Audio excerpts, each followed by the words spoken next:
খাগড়াছড়িতে cloud burst বা মেঘ ভাঙা বৃষ্টিতে নিচু এলাকা প্লাবিত হয়েছে। মধ্যরাতের বৃষ্টিতে মাইনী নদীর পানি বিপদসীমার ওপর দিয়ে বইছে।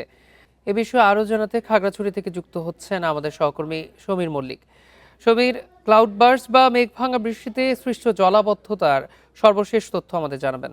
দেখুন, গতকাল রাতে 12টা থেকে শুরু হয়েছে, প্রায় 3টা থেকে 4টা পর্যন্ত স্থায়ী যে বৃষ্টিপাত হয়েছে, এটাতে কারণে খাগড়াছড়ির দিঘিনালা যে নিচু এলাকাগুলো রয়েছে সেগুলো প্রায় একেবারে প্লাবিত হয়েছে। আমার পেছনে যে অবস্থাটা দেখছেন আপনি, এর পানির নিচে কিন্তু আমন এবং যে আমনের যে বীজতলা এবং আমনের যে ক্ষেত সেটি কিন্তু রয়েছে।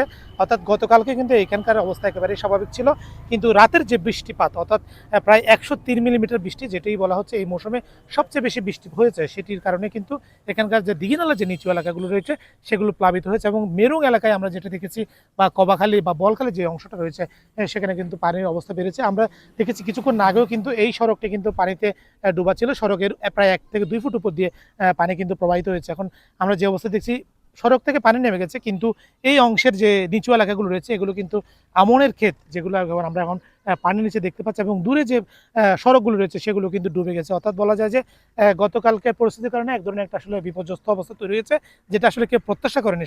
কালকে স্বাভাবিক যে বর্ষণ ছিল সেটি কয়েক গুণ বেড়েছে। অর্থাৎ হঠাৎ করে প্রচুর পরিমাণে বৃষ্টিপাত হওয়ার কারণে কিন্তু এখানে যে আমরা দেখেছি যে আসলে নিচু এলাকাগুলো সেগুলো প্লাবিত হয়েছে।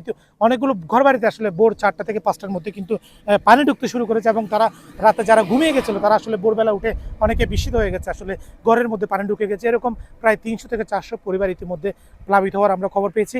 এখানে নদীর পাশাপাশি যে সমস্ত ছড়াগুলো রয়েছে, বিশেষ করে বোয়ালখালী ছড়া, সেখানে কিন্তু পানি বেড়ে এই যে এলাকাটি সেটি প্লাবিত হয়েছে। অর্থাৎ উপরের অংশ, অর্থাৎ পাহাড়ের যে অংশটি রয়েছে উপরের দিকে, ছড়ার যে উপরের অংশে, সেখানে কিন্তু প্রচুর পরিমাণে বর্ষণ হয়েছে। যেহেতু নদীতেও অনেক পরিমাণে পানি, সে কারণে কিন্তু ছড়া থেকেই আসলে পানিগুলো নামতে বেশ সময় লাগছে, যে কারণে আসলে নিচু যে এলাকাগুলো রয়েছে সেগুলো কিন্তু ইতিমধ্যে আমরা দেখেছি আসলে প্লাবিত হয়েছে।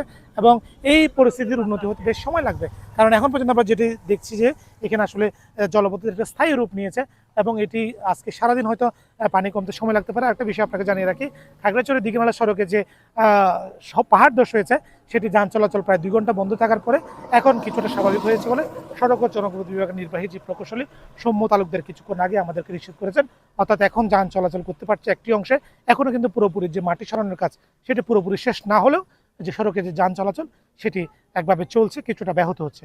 এই ছিল খাগড়াছড়ি থেকে মেঘ বিস্ফোরণ নিয়ে আমার কাছে থাকা সব শেষ। খাগড়াছড়ি থেকে জানাচ্ছিলেন আমাদের সহকর্মী সমীর মল্লিক।